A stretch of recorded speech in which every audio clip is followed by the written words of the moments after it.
Hello, everyone, and welcome to another episode of Time Out with Derek and Joe. For Joe Azzalina, I'm Derek Ano. Thank you for taking time out of your day to spend some time with us. Once again, now recapping the NBA Finals, the same guys we brought on to preview the NBA Finals. First off, on the left-hand side, we have Leonard Tabone. Leonard, thank you for coming. For having me. And Mike Azzalina on the right-hand side. Michael, thank you as well. All right, thank you guys. And as we dive in, we will start with our first segment. That is the NBA Finals recap. And yes, that is the first championship for NBA Finals MVP Giannis Antetokounmpo, who scored 50 points in the game deciding, to win the series. 4-2. Milwaukee won in Game 6 in Milwaukee, 105-98. That is their first championship since 1971, when he was going by Kareem at the time, I believe. Kareem Abdul-Jabbar was the he wasn't. Salute. Yes, okay.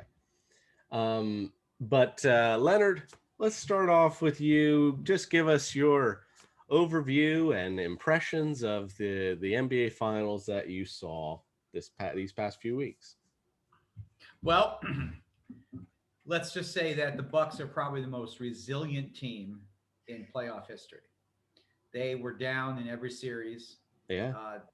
Giannis almost didn't even finish the finals. He was almost out for a year. I mean, everyone saw that knee injury in Atlanta. We thought it was an ACL or worse. So they're very resilient. They get down 2-0. I mean, even Kendrick Perkins called them the dumbest team in NBA Finals history. That's what he said on ESPN after they were down 0-2. They go home, they win games, and I mean, come on, they finished it off in style. I mean, it's funny, they haven't won a championship in 50 years. Giannis scores 50 points in the clinching game. I just thought that was a good, I don't know, omen or whatever. But yeah, my overview is the Bucks defensively, and they're very resilient. And Phoenix, unfortunately, had opportunities in almost every game, and they couldn't get it done. Chris Paul had a couple bad games, and he finished the series pretty strong. I believe he was over 20 points in both Game 5 and Game 6. But I mean, Devin Booker didn't show up in Game 6. I think he scored like 15 or 16 points. I think we really found out how good Giannis is and how good the Bucks are defensively. And it looked like Phoenix just ran out of gas. I mean, their strategy was good, but the three-point shots that were falling early in the playoffs and through the first two games just weren't falling.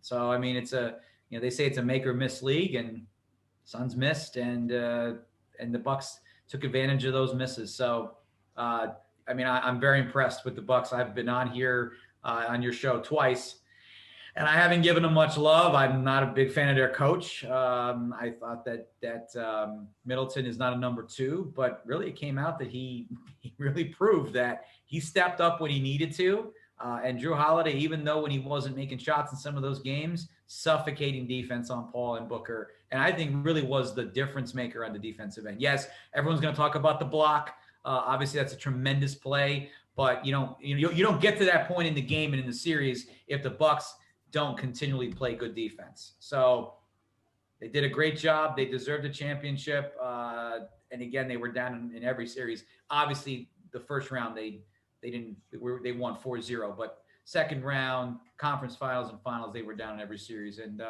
pulled it out. So bravo. What do you think, Mike? Yeah, I kind of had two pretty big takeaways from this series. I agree with everything Leonard said. I think the first one that I'll touch on it, and I won't go too crazy because I feel like Leonard did a great job summarizing it, is I think Giannis is the dude now. You asked us on the last show, who would you rather have moving forward? Yeah. And I know I said Booker, and he pied me in the face in this series, Giannis. I mean, look, in a league that you could argue is full of a lot of egos and mean-faced guys and, the stars. This dude comes and plays with a smile every night, and he's easy to root for. I forget who it was. I think it was James Harden that said, yeah, I wish I could dunk every time down the floor. Like, yeah, everybody knows what the guy's doing, and he still drops 50, 40, 50, 40, like, and does it with a smile and does it with such likability. And, in this series, we just saw what makes Giannis Antetokounmpo so special. And, Leonard mentioned the block shot. There was like the whole debate, which block shot will be more memorable, the LeBron block, the Giannis block, like all of these things. He put himself on the pedestal of conversation with people that we weren't ready to put him with about 2 weeks ago throughout this series, and he did it. You almost forget the knee injury even happened. Like it's almost like it was non-existent. The guy was playing out of his mind for some games. And the resiliency, I think, I wrote that down, Leonard, and I'm happy you said it, of the team. I'll speak to another part of that. I think part of what makes this team so likable is that they're like a lowercase super team. There's no, we talked about it last time, that the superstars aren't necessarily stars. Leonard just mentioned that. But they played like it when it mattered. The biggest free agent pickup on that roster is Brooke Lopez. I mean, right? Like when you think about it in that way, it's crazy. This is a team that was built around a 15th overall pick. They added a couple pieces here and there. They brought Drew Holiday over. I'm so happy for Drew Holiday, as somebody that loved him in Philadelphia and was devastated when they dealt him off at the beginning of the process. Like that was cool to watch, to see him win a title and do it with a team that, like, they are that lowercase super team. And I'm glad that Giannis was the guy that kind of brought that all together. So, for me, it was fun watching a team that didn't have, the 1A combination. It's one and then a bunch of guys that can support that and be the role player. It was really fun to watch. Really, really fun to watch. Joe?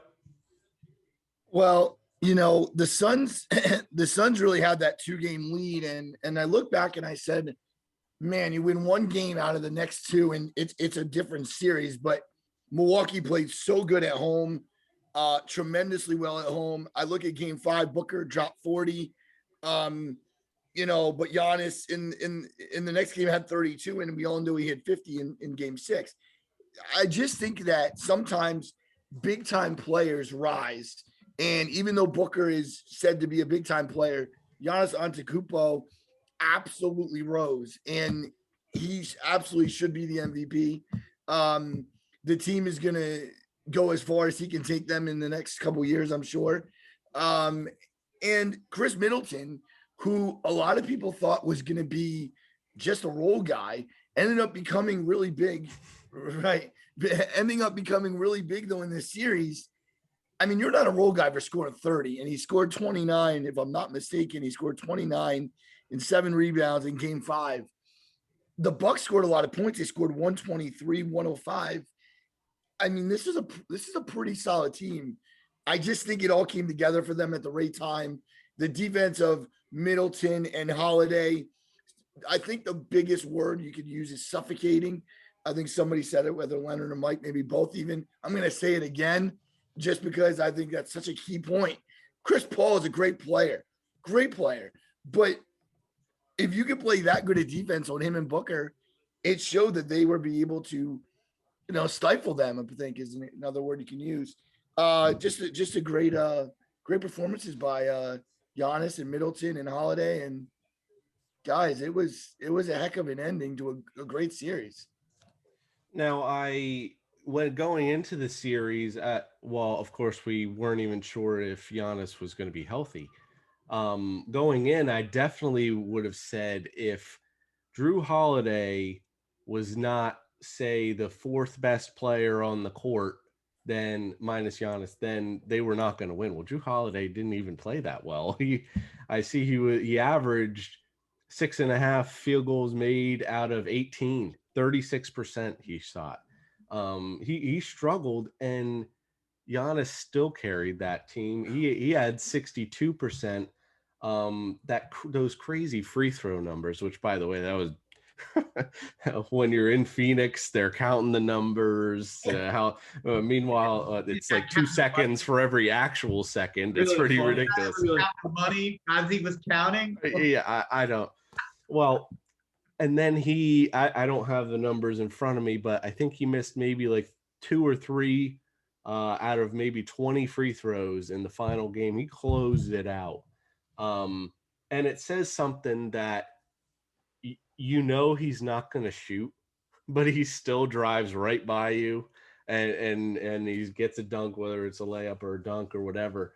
I think they really, while they don't have the 1A and 1B, I think Middleton is still maybe a 2. But I think they perfectly set up a team around Giannis, as you said, Mike, the 15th overall pick. I think Middleton is former G League player and bringing in Drew Holiday, but Bobby Portis played very well and it brought in an edge to the team when he came off of the bench. And while PJ Tucker didn't play well again, he still brings the physicality as well. I think they built a great team around him.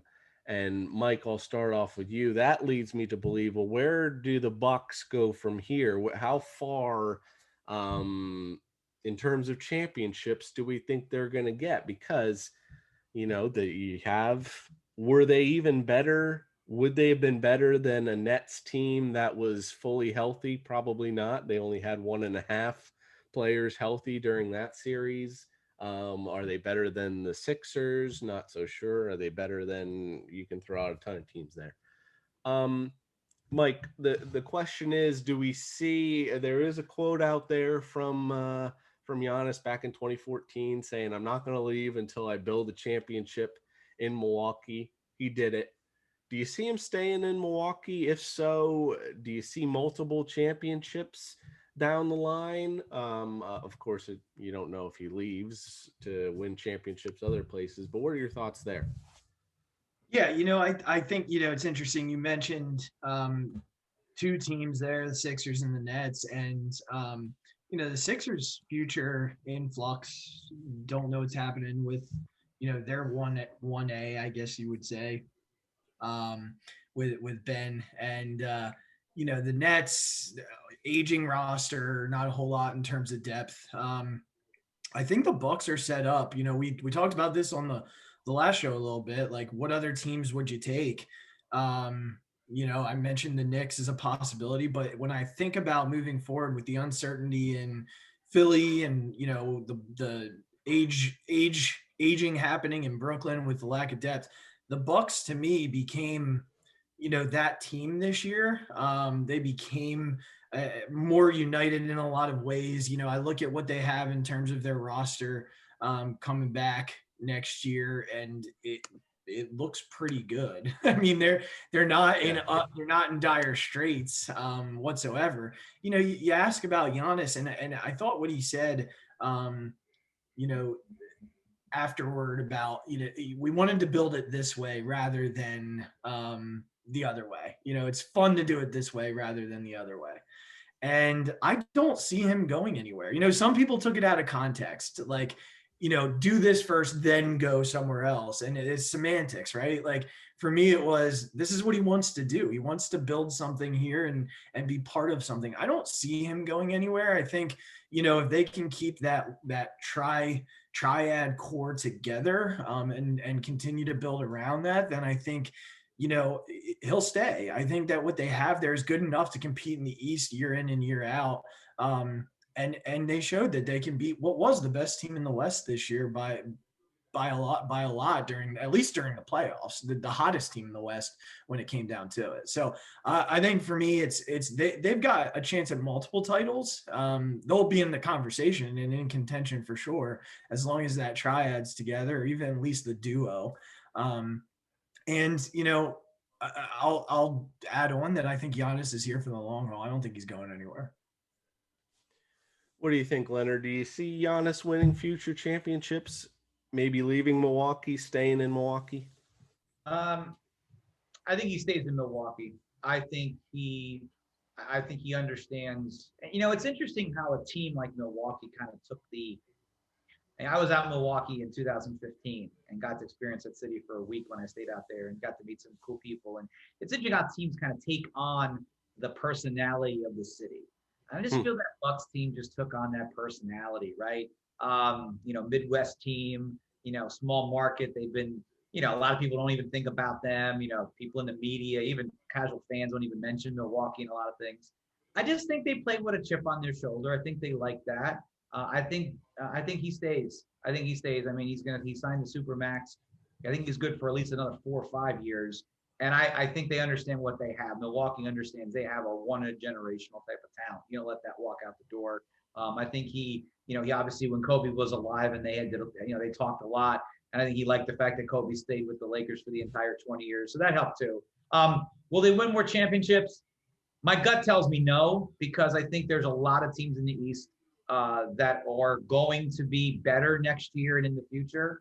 I think, let's just look at it this way. If Durant's, big toe wasn't on the 3-point line, they lose that game 7. So they're marginally close. It's kind of like how the Raptors, when they won their title and Kawhi hit that shot that rolled around 6 or 7 times. People don't realize that I know there's some Sixer fans. I'm just just an example. If that rims out, the Sixers had a lot of momentum in the fourth quarter. They may win that in overtime, and that team falls apart, and who knows, right? So I'm not saying Milwaukee's going to go away. They will be a contender. They have been a contender for the last couple of years. They gained a lot of experience. I still think, though, that this team needs to get better. I think they did get fortunate. I'm not going to say lucky because there's no luck. I think they got fortunate with a couple of things. They have to look at that roster and say, how do we get better? Because the rest of the East is going to be better. Brooklyn, you're right. They're older, but they're very talented. And obviously free agents are going to want to line up to go there because they understand they can win a title. Okay. So we'll see what happens. There's some players that could possibly be traded. Yes. If the Sixers make a big move, they're in the talks. Who knows if Damian Lillard's going to move? We talked about that on the last show. So Milwaukee's going to be there, I think, for the next 4 or 5 years, as long as Giannis stays there and stays healthy.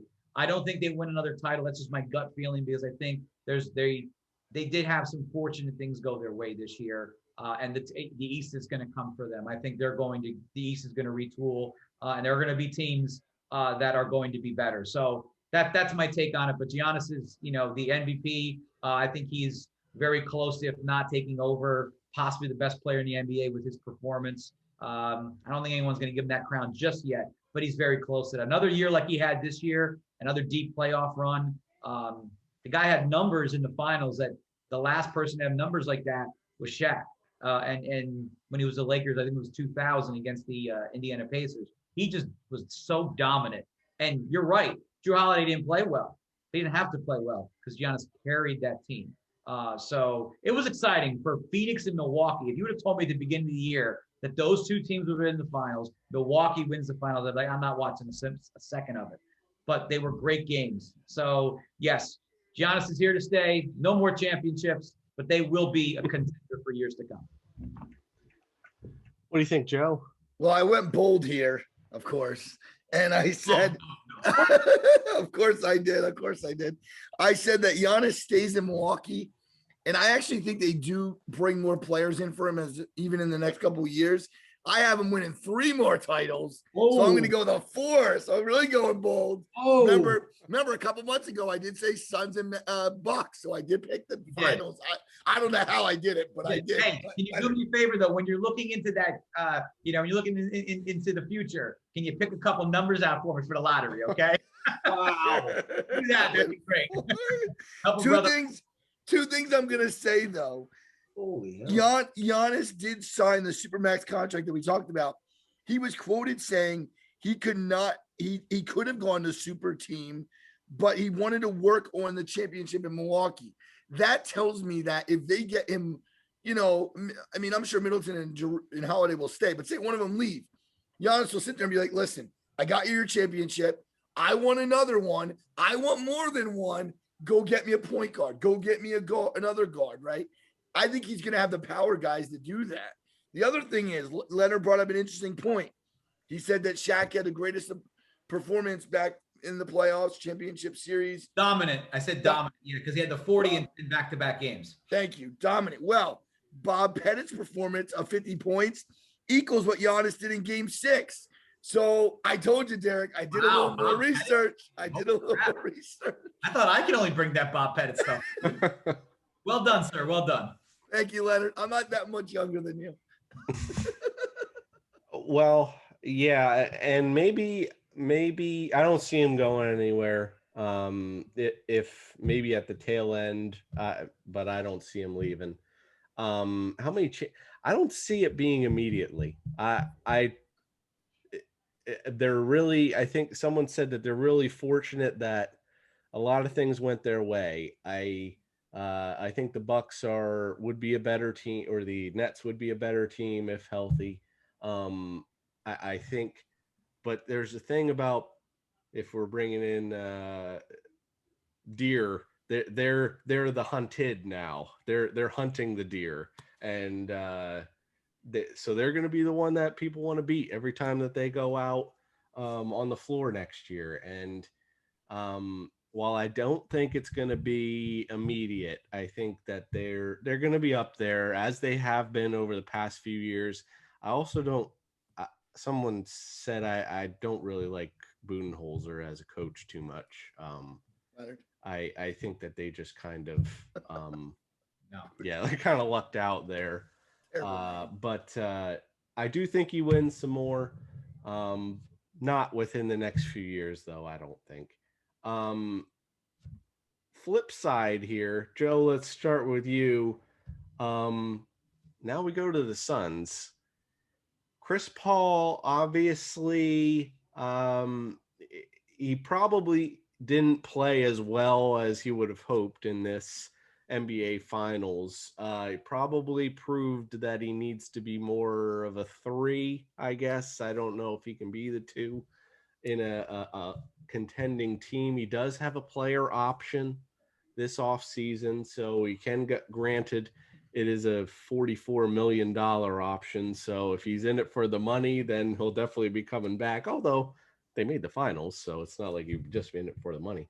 But Joe, what do you think? What's next for both Chris Paul and the Suns moving forward?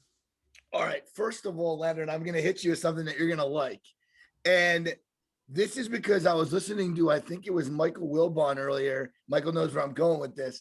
But there is one team that makes so much sense if he's going to leave Phoenix, right? Because he just got to the finals. He's saying all the right stuff.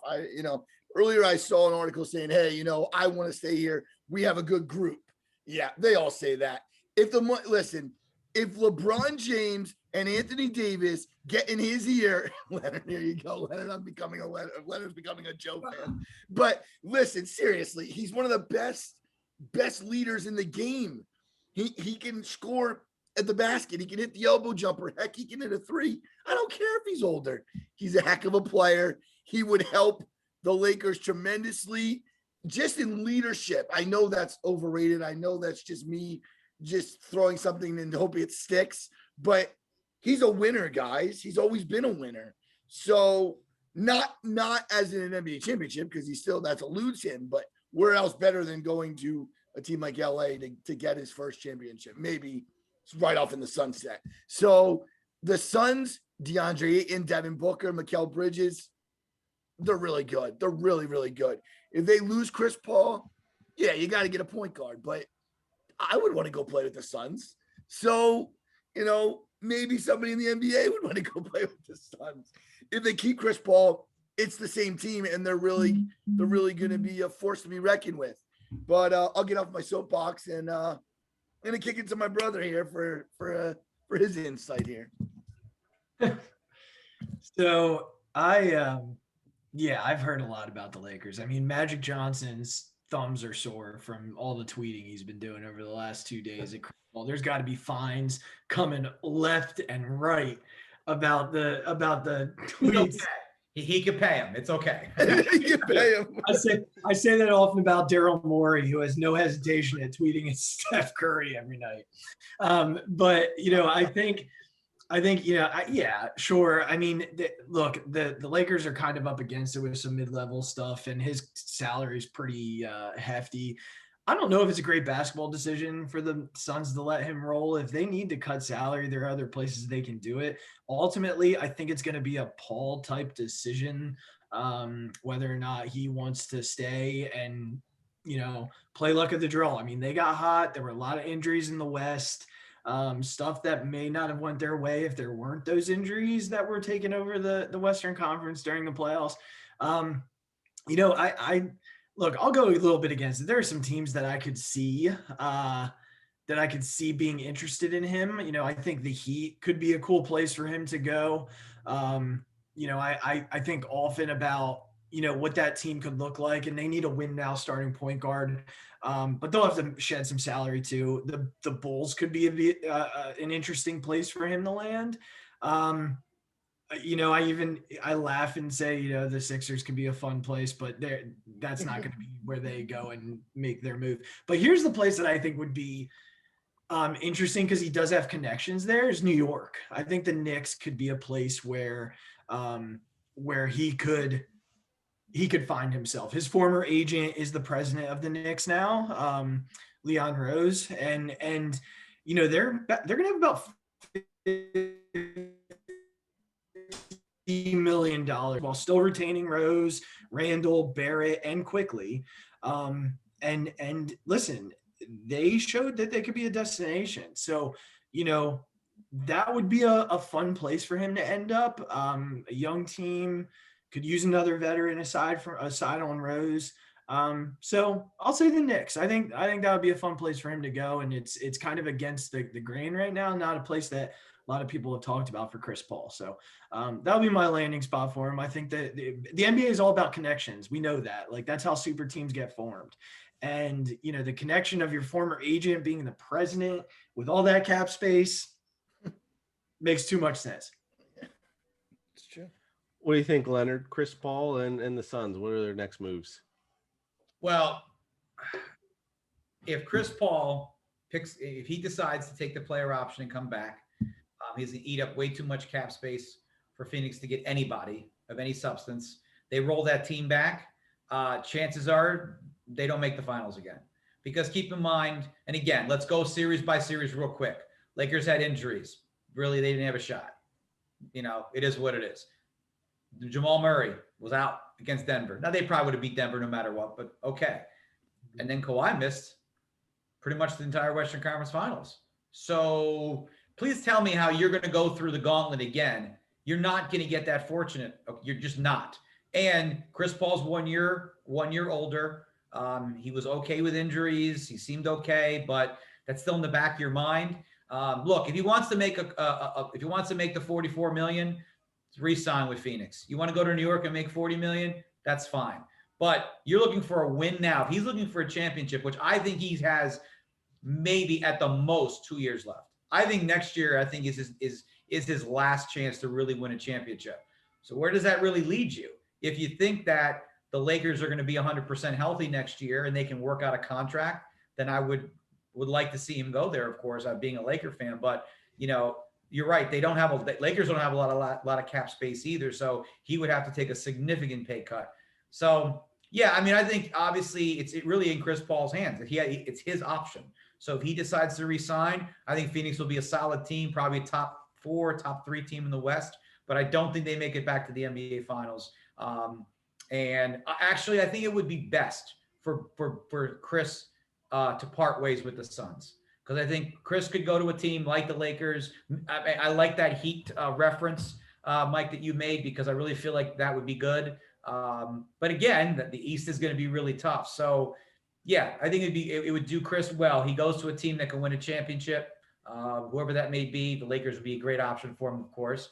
And I think Phoenix now with that young core, I think with the young coach, they shed that $44 million, and they can obviously have money to pay some of their players and pick some other people up and keep building that young team. One name I want to bring up that I didn't play that much, and I don't know why. I know his defense has been a little suspect. Cam Johnson, the guy could flat out score. And in some of those games where they weren't hitting shots, I don't know why he didn't play more. I know a little bit of a defensive liability, but Yeah, so to answer that question, Chris will leave. He'll go somewhere else to win a championship. Phoenix will be fine with that young core. They'll be able to maneuver some things and get maybe another free agent to go with that team, and I think they'll be fine.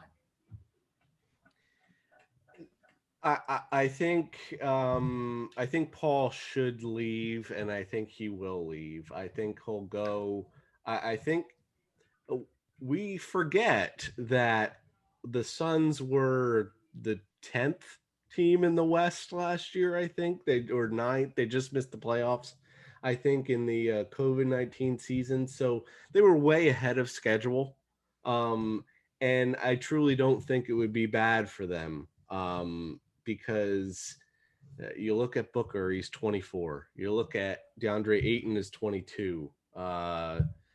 Is Cameron Payne a starting point guard? I don't know. I think if you gave him a legitimate shot, maybe he could do it. But if not, there are always other options. But he's only 25, 26. They have a very young core, Mikal Bridges. So I think they'll be all right if Chris Paul leaves. Maybe they'll bring in a smaller piece or whatnot. But I would like to see Chris Paul go somewhere. The question I'll pose real quick to all of you guys, is this the closest that Chris Paul will get to an NBA Finals championship? Mike? Yes. Leonard? Over there. Yep. No, because he's going to go to the Lakers next year. So, I mean, healthy LeBron, healthy AD, healthy Kuzma. If that happens, I think he might have to. He'll have his $14 salary because that's all they can give him. Maybe 15 to get a burger at the Staples Center, but that's it. He goes to the Lakers and they win it next year, and then he can retire. Maybe LeBron retire. I don't know, but that's my take. I was gonna say if he goes to the Lakers, probably gonna have to take a $30 to $40 million pay cut if he wants to go there. Exception kind of deal. I think those are $7 million. I don't know. I'm not cap person in the NBA. I don't really pay attention to that. So $6-7 million. But look, he's making plenty of money. He's cashing those checks from Phoenix, State Farm. I mean, he's been cashing those checks for years. True. Those commercials aren't getting any better. So he's still making a lot of money. So he doesn't need it. He doesn't need it. He wants a championship. And that's the thing. Does he really, really want a championship? This offseason will determine, does Chris Paul want to win? And I think a decision like this will determine part of his legacy as an NBA player. Because if he goes and hunts the money in New York or somewhere else that we know, Chicago, wherever, where they have very little chance to win a championship. Competitive, playoffs, yes. But championship, no. And then at the end, when he's like, oh, well, he never won. Well, he had an opportunity. Really, he has the power to do that and to go to the Lakers. I mean, even if I wasn't a Laker fan, I think they're the best team for him because him and LeBron are good friends, and they really need a veteran point guard because they're going to be losing a point guard in the offseason. So, Joe, what was it tell you? What do you think? Is that the closest he gets? I mean, Game 6 of the NBA Finals, and that it's pretty close. I was gonna say it's pretty close. I actually think he stays with Phoenix. I think he wants to run it back with his team. And then again, I think about it and I'm like, Leonard makes a good point though. Why would you if you have a chance to go play in LA with LeBron James, like I was saying earlier, that's a tough like thing to not want to do. So I will say, for argument's sake though, he stays in Phoenix and they get to the playoffs, but he doesn't see a championship in his career. And moving into the last topic regarding the NBA as a whole here, a topic that I pushed off from the preview episode, and I thought it would be more appropriate here now that it actually has happened. Although you haven't heard it much since the championship, maybe you will, I don't know. The popular opinion was, should there be an asterisk, never a legitimate asterisk, but an asterisk nonetheless for this season because the shortened season, you had teams like the Lakers and the Heat who had very short off seasons, I should say, and ultimately succumbed to some injuries. Mike, do you want to start us off? Is that opinion that you take on at all or give credence to at all? No. A lot of these playoff injuries, I think I mentioned it on the last show. A lot of these playoff injuries were to guys who have experienced injuries like throughout their careers. And some of them were just freak injuries. Like look at the Kyrie injury. Like the dude just rolled his ankle. I mean, that could happen coming down on a rebound on any play. I've done it in pickup games a million times. The hamstring stuff, James Harden suffers through that. And all of these guys who are hurt we're doing the resting during the season anyway. They were doing their time management stuff. You played the season. Injuries happen in sports all the time. Before we came on the air, we talked about how the Braves are suffering from injuries. The Mets are suffering from injuries. That stuff happens and impacts teams every single year in every single sport. So look, the champion this year is the Bucks. They won the playoffs. They were the third best team during the regular season, and they were the best team throughout the part of the season that mattered the most. No asterisk. Season's over. Let's move on to next year. And they're the 2021 champions. Joe? The one thing I kept coming back to in looking at this question is pretty simple. You had the COVID-19 situation and then the whole bubble, right? Nobody talked about an asterisk. You almost didn't even have like a regular playoff. It was such a watered down. I'm happy they did it because I actually watched some of the games, but I'm sorry. I agree with Mike on this. I think that the Bucks won it. The Bucks came back to win it. That's the most 2 down 2-0 again. Come on. They deserve it. And no asterisk. Leonard? Well, we're 3/4 away through a clean sweep on this one because no, I don't believe that you ever put one right in any season because, okay, well, let's talk about 1999 when the San Antonio Spurs won the championship on a shortened year. I think they played 50 games or 52 games, something like that. Yeah. No one talks about that. They still think that Tim Duncan has 5 championships. So, I mean, they're not totally similar, but, you can talk about that. No. There's injuries every year. We could go back probably every single year. We could probably have a 2-hour show on it. Go back every single year for the last 25 years and go, oh, this injury, this happened. And let's be real here. I mean, COVID-19 has affected a lot of people, right? I don't like when athletes complain about stuff. I really don't. I'm a Laker fan, but I did not like the way LeBron James tried to complain about all the injuries. Injuries happen. There isn't a lot of practicing going on in the last year and a half, and it's showing. The time missed. I think load management actually is hurting players, which we won't get into that conversation. That's a long one. These are some of the best conditioned athletes in the world. Go play basketball. Play a game and get paid a lot of money. So there's no asterisk in my mind. This was a great NBA season. Every NBA season has ups and downs and injuries and things that change or whatever. But this was just a really cool season. And I like the fact that we had 2 teams playing for an NBA title. It hasn't played in a long time. Players on both teams that neither of them, the roster ever had a ring. Doesn't happen, right? So this was cool. And yeah, I mean, look, does Barry Bonds still have the home run record? So there's no asterisks in sports. I rest my case. Yep. Clean sweep. No asterisk for me. They were the best 2 teams in the playoffs. They deserve to be there. Now, a different question: would the Jazz, the Suns, and the Bucks have been the best teams in the league had they been all healthy? No, probably not. But it doesn't matter. That's what happened. And you can't. There's no reason to put an asterisk on. Injuries happen, so it was a fantastic season, and we did quite a bit of NBA this in the playoffs here, Joe. I know he loves that. So, but that'll finish it up with the NBA Finals. And you know what, Derek, I have to say, Joe, for not being an NBA fan, did a hell of a job. I really and like you picked the Bucks. I mean, so really, when you think about it, you got it right.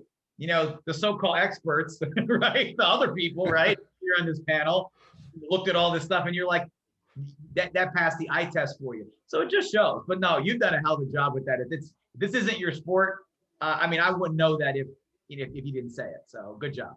Thank you. Yeah, no, actually, I follow basketball. I just have always had a hard time getting into the NBA, but Mike and I talk about the NBA, and I think sometimes when I read, I do a lot of reading when it comes to sports, and I know the players. Like I knew Antetokounmpo, of course, and I knew some of the guards and stuff. So, but yeah, no, baseball and college sports are my sports. I've told Derek that many times. I think he's gotten to know that more and more, but I appreciate that compliment. I do. Yeah, no, great job. If I can just real quickly, this is Sure. just with the NBA thing and just wrapping it up as I think about this series and the asterisk question. Like, I don't know the last time that I watched an NBA finals where there were so many storylines to root for, and so many good people in the series that were just fun to watch. Like, there's always like kind of the villain that I'm cheering against. Most times that's LeBron for me. Sorry, Leonard, I'm not a big LeBron guy. Sorry, I'm a Kobe guy. So, but like, as I watch this series, you know, you got Giannis, you got Milt. For me, Drew Holiday is a big one. And Chris Paul's story is obvious, but like the coolest thing to come out of this, and often we talk about social media being this negative, we see the negative stuff, but seeing the video of Monty Williams going into the Milwaukee locker room afterward and tipping his cap and saying the things that he said to them. What a classy dude. Like, seriously, what a classy. He was heartbroken in front of the press like moments before that, and found himself in that locker room and said all of the right things, setting a great example for so many people, not just kids, but adults who don't have the heart or, you know, the dignity to do something like that. So just kudos to him and the whole series, everybody in that series. Like, there's not a single player I don't enjoy watching or can't root for in that series. Just awesome all around. Truly was. Well, and now we'll go to a little bit more of the fun part, I suppose, of this show, a segment on the NBA. Well, not the NBA, the basketball Olympics. Obviously, the Olympics are getting started on Friday here, the 23rd. So we thought what we would do. There are 12 teams in the men's basketball tournament. Each of us took a team from a group, and we are going to dive into that team specifically. And just a quick overview here. For those that don't know, the FIBA Olympics game is slightly different from the NBA game. So if you're going from the NBA finals to the Olympics, it's going to be a little different. A couple of things to look out for. It's a 40-minute game, 10-minute quarters as opposed to 48 minutes. They allow goaltending. Once the ball touches the rim, it's in play. You can grab it, knock it off, whatever you want to do. 5 fouls to foul out, I suppose, to compensate for the lesser minutes in the game. The format changed from 2 groups and 6 teams. It is now 3 groups and 4 teams. So each team will only have 3 games before the quarterfinal round, which is different from other Olympics where they played every team, the 5 other teams in their group. The top 2 teams from each group advance to the knockout round, with the 2 highest rated 3rd place teams earning the final 2 spots. A draw will take place following the conclusion of the group phase to determine the pairings in the quarterfinals. The winners of the groups, 3 teams, and the 2nd place team with the best result, I assume you're going by wins, from the group phase are then placed into one pot, while the 2 remaining 2nd teams and the 2 3rd place teams in another pot. Teams from the same group in the group phase do not play each other in the quarterfinals. First off, we'll start in Group A. That consists of the United States, France, the Czech Republic, and Iran. Each of us has a team from this group. I'll start us off. We'll just go in alphabetical order for each of them. So I had the Czech Republic. Czech Republic, for those that don't know the how betting lines work, if it's plus, you have to bet if you bet $100, this is how much you get. If it's negative, you have to bet that amount to get $100. It's all based on that. So if you bet on the Czech Republic to win the Olympics, they're plus 1,800. So that's a good amount of money if it happens. Czech Republic are, what's that? Yeah, go for it. With my FanDuel. Czech Republic are ranked 12th in the FIBA World Rankings, and they finished 6th in the 2019 FIBA World Cup, which, for those that don't know, if you think of soccer World Cup, it's all the countries.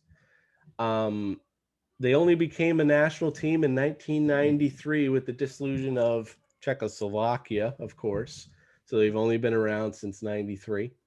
They've never been in the Olympics, but they defeated Canada, who was an up-and-coming team. They had Andrew Wiggins there. They didn't have a lot of like Jamal Murray, who was injured, but they still had a lot of good players, and they defeated them in overtime, as well as they defeated Greece in the Victoria Olympic qualifiers to gain their spot in the Olympics.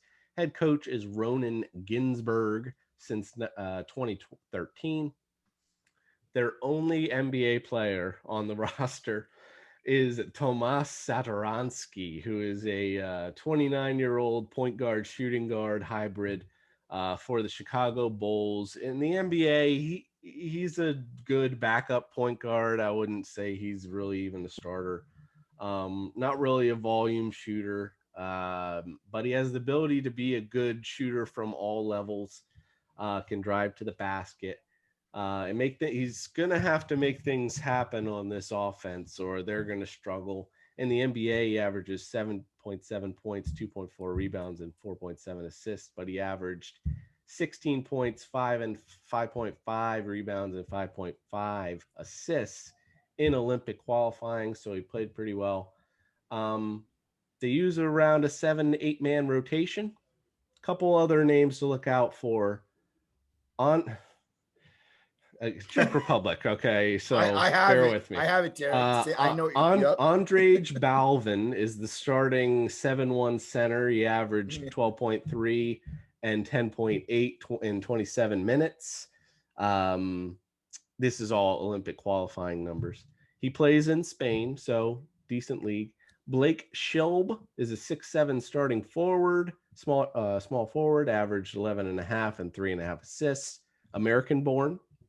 Look out for him. And then you may recognize this name if you're a Big East basketball person, Patrick Ayuda from Seton Hall a couple of years ago. He is the sixth man, 6'9" power forward, averaged 14 a game in 20 minutes. So I pick them to finish third in the group, but we'll see what happens. Let's move on to Leonard and France. What do you got on France? Really nice country. Really nice for good food. Not good as Italy. Pretty good though. And this Eiffel Tower, I guess everybody likes to go to. Anyway. Right. So I did some research. It's interesting. You know, when I got this, I was like, Olympic basketball. I'm like, oh boy. So I did the best I could here. So France is now ranked currently 7th in FIBA. They obviously have rankings throughout the world. They've been currently in 9. They've made 9 Olympic appearances. They won the silver medal in 2000. Obviously, they finished second to the U.S. And they won a silver medal in 1948. Yeah, I can't remember that one. That came up on Wikipedia, so we'll just go with it. Hopefully, it's correct, right? But what's really good about this team is I did some research on their current roster, and they actually have some pretty good NBA players. Actually, one player is actually not pretty good. He's one of the best in the NBA. Rudy Gobert. For those who don't know, 7'3" center from Utah, defensive player, highly ranked as defensive player, blocks shots, takes up a lot of space. Obviously, he's going to fit the international game well because he can just take the ball off the rim, which I love, by the way. I love the fact that when these NBA players, they put something up there and they want to call goaltend and the ref doesn't even pay attention to them. So I like that. They have Nicholas Batum, good solid player, played for the Clippers this past year, always been a solid pro. Evan Fournier, And then there's some two other ones, which again, we're going to try to pronounce these, but still looks like a Tim, Lawrence Cabarro or something, and a Frank. And I'm not even going to try to, it's a lot of consonants in that name. So we're not even going to try that one. Nita. Yeah. Yes. I didn't have my research team today give me all the phonetic spelling. So listen, I'm gonna Timothé Luua Cabaret. He was a Sixer. Oh boy, there we go. That's good. Thank you for showing me up. I appreciate that. Thank you very much.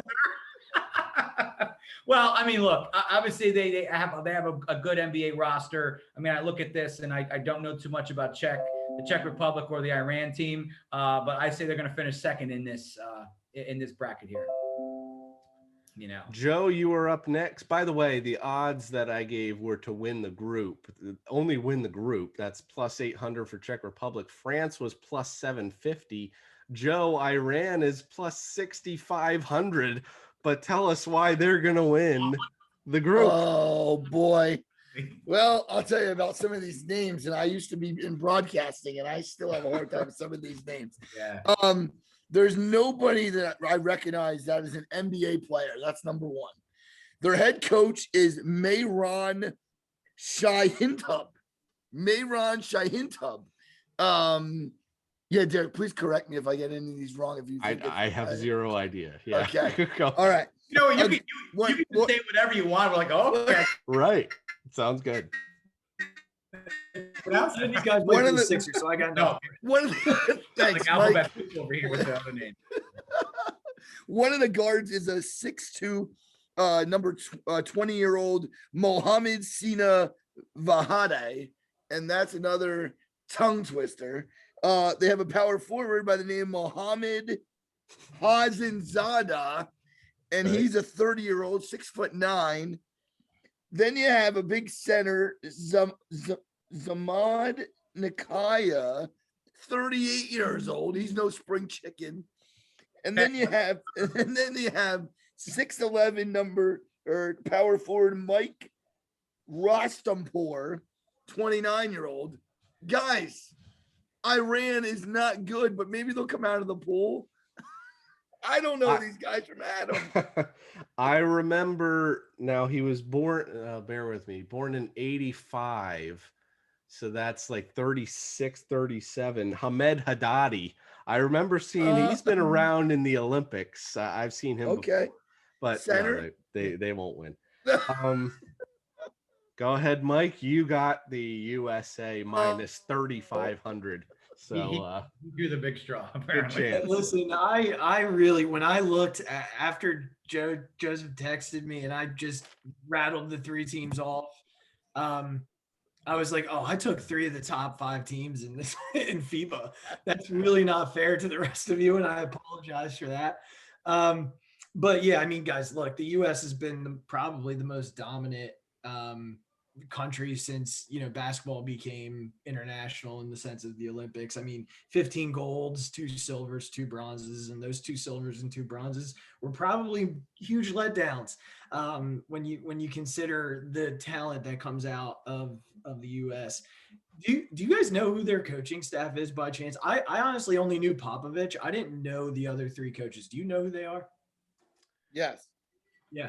Villanova head coach Jay Wright. Yup. And assistant coach from the Golden State Warriors, Steve Kerr. I mean, and Lloyd Pierce, that's such a ridiculous coaching staff. It's amazing to me. Like Steve Kerr playing, second seat to Greg Popovich is crazy. I don't think I have to go crazy into their, what they're holding in their roster right now. It's ridiculous. Booker's heading over there now.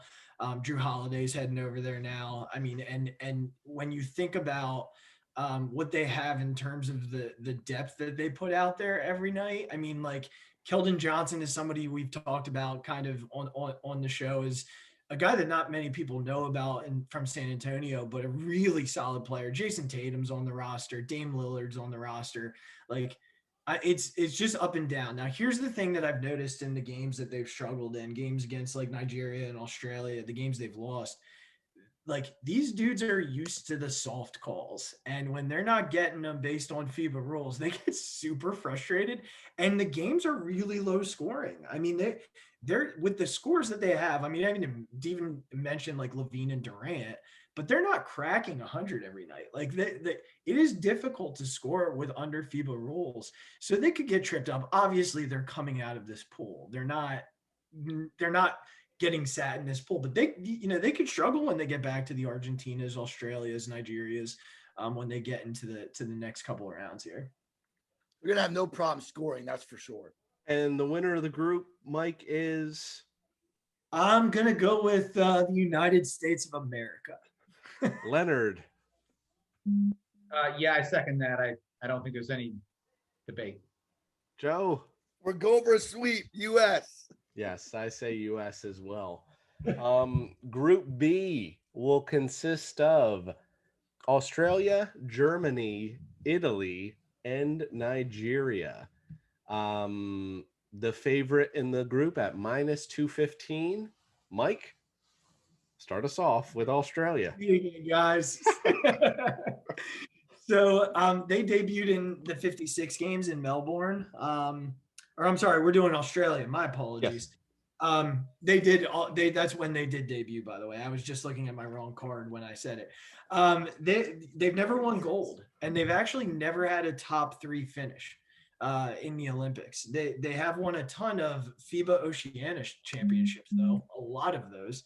But they've never even finished top 4 in regards to the Olympics. So it'll be interesting to see where they fall this year. Their roster is a little bit deeper than I would say in years past. They have a bunch of NBA guys, 5, I believe. I'll talk around a few of them. Aaron Baines, who's turned into quite a shooter, used to be a Celtic turned Raptor, kills the Sixers, absolutely kills them.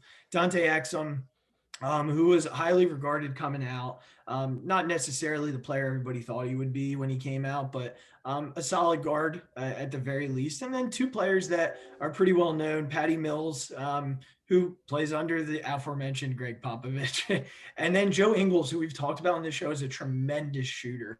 Not much of a defender by any means, but a tremendous shooter. And then a beloved on my part, Matisse Thybulle, who is a tremendous defender and really has had a good Olympic run up to this point. I think he's shooting really well from 3 from what I've seen throughout the tournament. So, I mean, they beat Argentina so far, which is kind of where they sit in that world. I think that their NBA talent will take them not only out of the group, but they'll compete for sure with what they have. At least offensively, there's enough here to compete in this tournament. And then, if you can have a Matisse Thybulle, especially against the United States, to match up with some of those players, then you're in good shape. Honestly, Mike, especially coming off the verbal beating that he took in the Sixers series, I know he would have came out and played amazing in these Olympics. If Ben Simmons would have been in this Olympics, I'm not so sure they may not have beaten the U.S. But that being said, Ben Simmons and there's one other guy that I feel like I have to mention because I absolutely loved him when he played in the NBA. He's no longer there. He plays for the Melbourne United in Australia. Matthew Dellavedova is on this team, and I absolutely loved Matthew Dellavedova when he was a Cab. He got a huge contract after that championship that he just never lived up to. But he's actually their 6th or 7th man, and a solid one to have in terms of experience in the NBA game when you play the US. So the second team, going in alphabetical order here, I have Germany. They are at plus 900 and the worst betting odds to make it out of the group. Germany is ranked 17th in the FIBA World Rankings, finished 18th in the 2019 FIBA World Cup. National team since 1934. Of course, you think of, really only one name. That's Dirk Nowitzki out of Germany. This will be their 6th Olympics, but the first since 2008. They defeated Croatia and Brazil in the Croatian Olympic qualifiers to gain their spot. Head coach is Henrik Rodel since 2014. Actually, I don't know if anyone recognizes that name, Hendrik Rodel, Rodl, but he played college basketball for UNC in the early 90s. So, two NBA players on the German roster. No Dennis Schroeder, Leonard. He will not be playing. No Daniel Tice, who played for the Celtics, and I'm blanking where they traded him, but they traded him away this past season. Moritz Wagner, Mo Wagner, is their best player right now. 24 years old, center, plays for the Magic right now. He actually played for 3 teams last season, the Wizards, Celtics, and the Magic. Only has averaged 6.9 points and 3.2 rebounds in the NBA, but he hasn't really gotten a chance to break out and be the guy anywhere. But he has the ability to score from all levels, can shoot the 3. Not very good rebounder for his 6'11" size. But the Germans are deep. They like to play about 10 guys. A couple other names to look out for. Maudu Low is the 6'3" starting point guard, averaged about 12.8, 2.5 rebounds, and 4 assists in 26 minutes. Takes a lot of shots. Johannes Voigtman is their 6'11" starting center, averaged 9.3 and 8 rebounds in 27 minutes. Again, these were all in the FIBA qualifiers. And then the other NBA player, Isaac Bonga, who is a 6'8" point guard, shooting guard, small forward. He kind of can play all of them. Only 20 years old, but really good slasher, playmaker. Average 7.5 points. He's someone who will come off the bench, though. I don't think he's quite got the talent to start. But the Germans, I'm putting them at 4th as far as the rest of these teams. I don't think they're going to compete. Well, they'll compete, but I don't think that they're going to beat any of them, honestly. But if there is a chance, it may be Joe's team here. Joe, you have Italy. They are at plus 600 to make it out of the group. What do you got for Italy? All right. So Italy does have some NBA guys. Actually, Nicola Melli, a 30-year-old, 6'9" from Dallas. People might remember him as he was an New Orleans Pelican, pretty good player for New Orleans a couple years ago. He's the captain, actually. Also, power forward, 32-year-old, 6'10" Danilo Gallinari from the Atlanta Hawks. He's another one to look out for, I'd say. And then they have a point guard at 19 years old, Nico Mannion. So they have a couple good players that Italy does. They have some heights, a couple guys at 6'9", a couple guys at 6'10". Their coach is Mayo. It sounds like spaghetti, but it's can't say it there. Sacchiati. It's a tough one. Saccheti. We're going to call it spaghetti. You're Italian, dude. Yeah, I know. That was really rough. I did better on the Iran names. But yeah, they have, they're an interesting team. They're known for their soccer. So we're going to just say that Italy might have a little bit of hard time on the hardwood. But sorry, Coach. I was hoping to see our Andrea Bargnani's name on there, Joe, but former number 1 pick who busted. Derek, I know you love PTI. I'm going to quote Tony Kornheiser. Just call him Meatball. Just call him Mr. Meatball. But no, Italy's not going to do much, I don't think. I don't think they're going to struggle. And Joe or Leonard finish us up with the second highest plus 420 Nigeria is to get out of the group. Tell us about Nigeria. Well, Nigeria has made 3 Olympics up until this point. They haven't had a very good showing. I believe they have the record for the biggest blowout. The U.S. got them, I think, in 2012 to 156-78 or something like that. But this roster, as I started to go through it, is actually pretty good. And they actually beat the U.S. Yep. They surprised the heck. I think the U.S. was just kind of they were, just going through the motions. And obviously all the other countries are super excited and motivated to play the U.S. So, but it actually turned out that Mike Brown is coaching, which Mike Brown is a very good defensive coach. Yeah. he's gotten the raw, the basically a raw deal in a lot of places that he's coached. But he's from the Popovich coaching tree. He's been in the NBA for a while. The most popular name on their roster, Jael Okafor, that's played in the NBA for a while. Ex-Sixer, ex-Pelican. He's been around, and actually, I'm surprised he hasn't stuck on a team for a while. I kind of think he does a lot of things, but nothing very, very well, and that's probably why he's not a great NBA player. But obviously, going to be solid in the Olympics. They actually have a total of 6 different. Actually, they have 7 different players on their roster that played in the NBA. 2 from the Miami Heat, 1 from the Utah Jazz, Milwaukee Bucks, Minnesota Timberwolves, Sacramento Kings, and obviously Okafor plays for the Detroit Pistons. I mean, when I look at this, there's really not much history, but it sounds like I did watch some highlights online today of the game, and it seems like they just play with a lot of energy. So, I mean, I think this is really what I think the Olympics is about.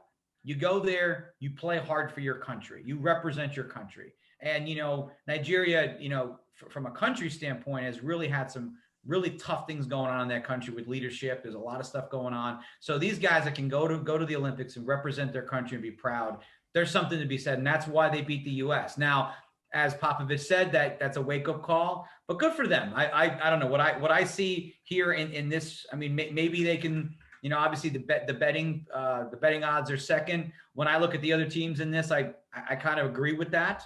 So we'll see what happens, but it sounds like they're going to be a fun team to watch, and they're definitely going to be fundamentally sound with Mike Brown as the coach.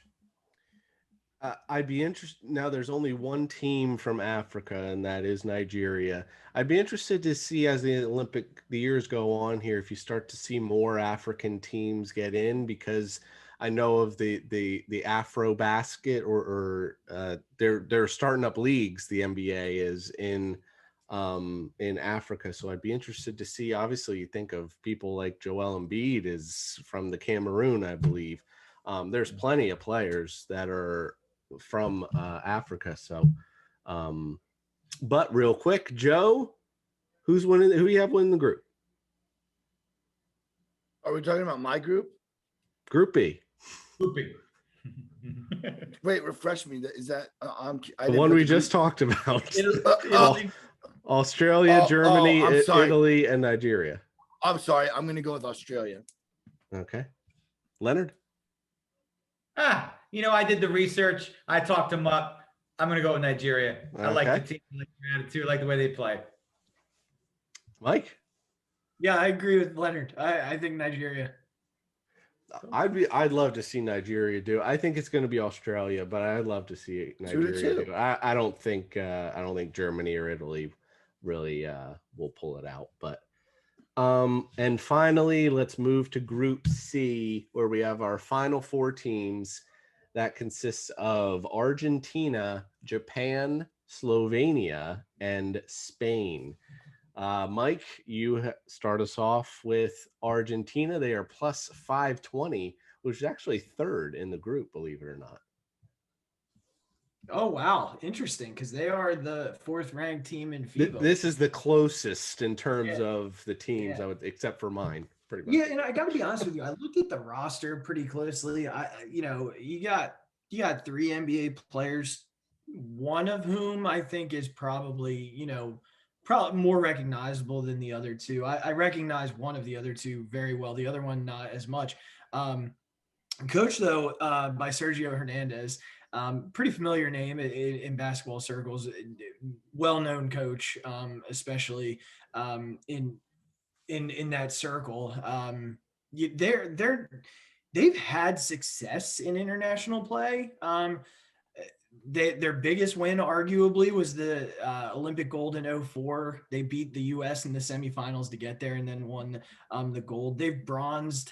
They've won the FIBA tournament before. So they've had success. They're not unknown in this circle at all. I think that's important to know as you look at them.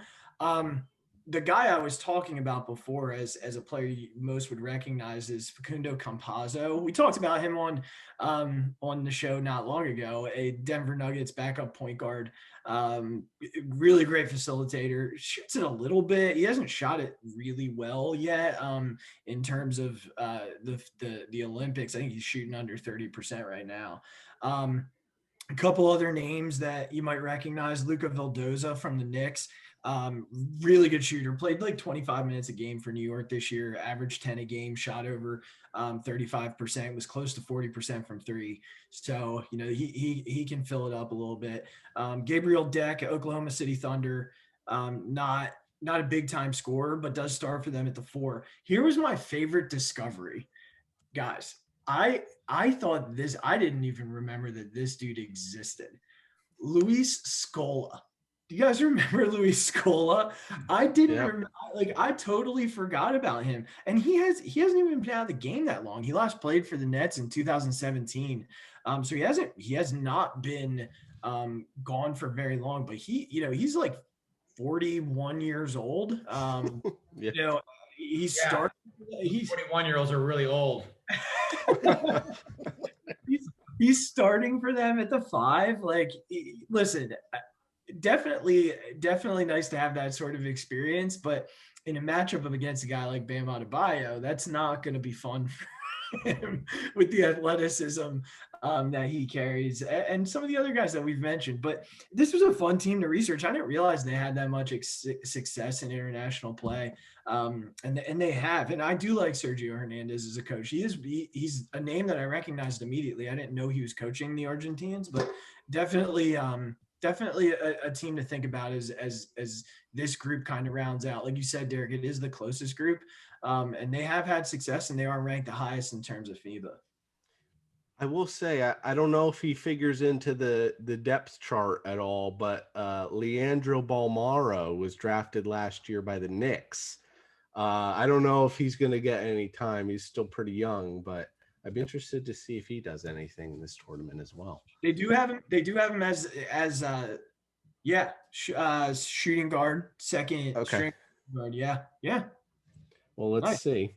Well, and as you said, Mike, it's the closest group, probably except for my team. But you never know. You have the home field advantage, although I don't know what they're doing about fans, but so it might not really matter. But plus 4,000 to get out of the group is Japan.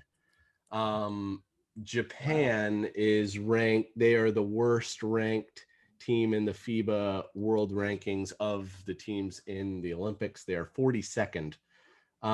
They finished 31st in the 2019 FIBA World Cup. There are 32 teams, by the way. So that's not very good. National team since 1936. This will be their 7th Olympics, but the first since 1976. They were the automatic qualifiers. I will say I didn't find too much on their exhibition schedule, but I did say they defeated France 81-75 about a week ago. I watched the highlights. Everyone was playing, so they have a legitimate talent here. Their head coach is Julio Lamas, who is from Argentina. He's been the coach since 2017. I believe he was a coach, maybe an assistant, but he was a coach with Argentina, the Argentine national team in the 2010s when they were having their success. Player to look out for, Rui Hachimura. He is 6'8", 23-year-old power forward for the Washington Wizards. Of course, played for Gonzaga in the USA before that. In 2020 and 2021, he averaged 13.8 points a game, 5.5 rebounds, and a 48% field goal percentage in 57 games. More of a mid-range, quick inside scorer. He can shoot the three a little bit. Not a great defender, mainly because he's against guys bigger than him in the post there. Not a great rebounder, but he had 19 and 7 in that game against France. 9-man rotation. A couple other players to look out for. I'd be honestly, they're not going to come close to beating these teams, but I think that people are going to be a little bit surprised by the talent that Japan has. I watched a little bit of Yuta Watanabe, he currently plays for the Toronto Raptors. He's the second NBA player for Japan. 26 years old, 6'9", starting forward. He can definitely shoot. He's a big shooter. He's athletic. Hasn't played too much in the NBA. If they can get a little bit inside out with Watanabe and Hachimura, maybe they have a shot. Two other names, American, although must have, became Japanese as well. Gavin Edwards. He is 33 years old, 6'10", starting center, rebounder, played for UConn back in 2006 to 2010. And then Udai Baba is 25 years old. He's 6'5", starting point guard, shooting guard. He plays in Australia, and he was actually in the G League in 2019 and 2020. Yeah, they're going to finish fourth, but I think they may actually be in a couple games, and people may be a little bit surprised, maybe due to that home field advantage a little bit. But Joe, take us on to arguably a team that may have the best player in the tournament. We'll see. They're plus 200, and that is Slovenia. Well, Slovenia finally have a team that's actually going to be competitive. And yes, their head coach is Alexander Sekulic. And honestly, I didn't know much about him. I know they have a point guard, 6'1", 28-year-old Luka Rupnik. They have 26-year-old guard Alexia Nikolic. And then you go down a little bit, and they have a center who stands 7 foot, who I think went to the University of Virginia, Mike Toby. That name sounds very familiar to me, and I just think I put him in a Cavalier jersey. The useless information I know. And also Vlatko Konkar, 24-year-old shooting small forward from the Denver Nuggets. The player I haven't mentioned, who everybody is waiting for, is superstar from the Dallas Mavericks, Luka Doncic, who probably will his country to at least a silver medal, I'm assuming. Silver? Jeez. Right? What do you think? I don't know. They're not beating the U.S., Derek, unless Nigeria takes care of them again, I guess. I don't know. But no, Doncic is a 22-year-old, 6'7" guard. You just turn on a Dallas Maverick highlight, and you'll know Luka Doncic real quick. He does it all. He's a beast. Just that good. So Slovenia will go as Doncic goes, I feel like. And Leonard, why don't you finish it up with who is actually the favorite of the group at minus 130, and that is Spain. Okay, so Spain has been in 12 Olympics. They've won silver, 1984, 2008, 2012. Those were all games against the U.S., and they won bronze in 2016. Historically, they've been a very solid international team. They're ranked currently number 2 in FIBA, so they're a solid team. They actually have 6 NBA players, 3 active and 3 former. Ricky Rubio, Minnesota Timberwolves. He's been on the team for a long time. Actually, the other night I was flipping through stations and saw him playing the 2012 Olympics. So he's been playing for them for a while. You got the Gasol brothers. I don't know. I mean, obviously being a Laker fan and obviously everything, both played for the Lakers at one point. Mark was actually drafted and then traded for his brother. I really like that dynamic. I've always liked them playing on the same team. Obviously, they're a little bit long in the tooth right now. They're getting up in age, but obviously they've been there for a while and they know the international game. Another guy by the name of Willie Hernan Gomez, who plays for the New Orleans Pelicans, solid player. He has international experience as well. And then a lot of other players that are going to round out the roster. No one that really, you're not going to really know any of these players, but Spain always puts a very good team on the court. They have a lot of experience. I mean, but I even looked at this. I didn't even look at the betting odds. I looked at them. I'm like, they have to be favored in this group. And I'm going to pick them to, I'll butt ahead and say, look, they're going to come out of this group. They have a great roster and they have a lot of international experience. So I picked them to win Group C. Mike, who do you have coming out of the group? Let's have some fun. Let's go with the best player in the tournament, Slovenia. Best player in the total. Arguable. Is that a debate? I love him. I love him. I absolutely. He's great. He's great. But I just, The U.S. has some good ones, but I guess it could be interesting to see who does the best. I'm going to say I agree with Leonard on this one. I think Spain has too much experience, and I'm going to go Spain here. But Slovenia's gonna win the silver medal, right? But Right, I contradicted myself. we'll backtrack.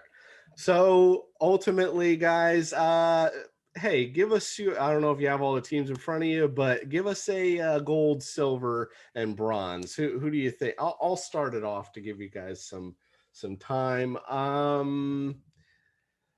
While they haven't looked great, I think the U.S. just is too talented. I think ultimately they'll come out with the gold. I think it's going to be over Australia. Give me Australia is going to make it to their first championship.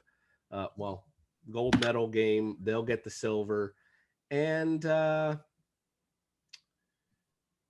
give me Slovenia too. I think that he's going to will them to a win over Spain. And so give me the U.S. with the gold, Australia with the silver, and Slovenia with the bronze. Mike, what do you think? So give me U.S. with the gold. Give me Slovenia with the silver. Give me Nigeria with the bronze. Oh, Nice, Nigeria. okay. Let's have some fun, guys. Let's shake it up. Let's enjoy it. No chalk. Leonard, what do you think? well, U.S. With the gold, Spain with the silver, Australia with the bronze, beating Slovenia in that game. Okay. And Joe. The bronze game. Oh boy. All right. I'm gonna go US with the gold.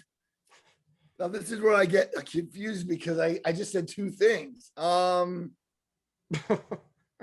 know what? I'm gonna go Nigeria with the silver, and then I'll have Slovenia get the bronze. Forget about. Okay. All right. You know Well, You know what? It's great. This isn't going to be recorded and being on social media for the rest of eternity. Hey, I got my NBA picks right. I think I'm ahead of the game. Oh yeah, you're playing with house money, my friend.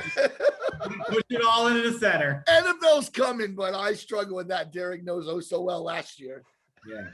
well, we hope everyone enjoyed the video. That was some NBA Finals recap and a little Olympics basketball. So we hope we get you watching and interested in some Olympics basketball as well.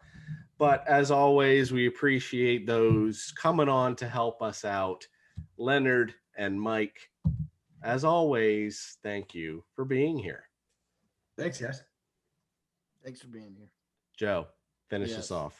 Well, the NBA season is, as they say, it's the past, right? And on this show, we only talk about the future.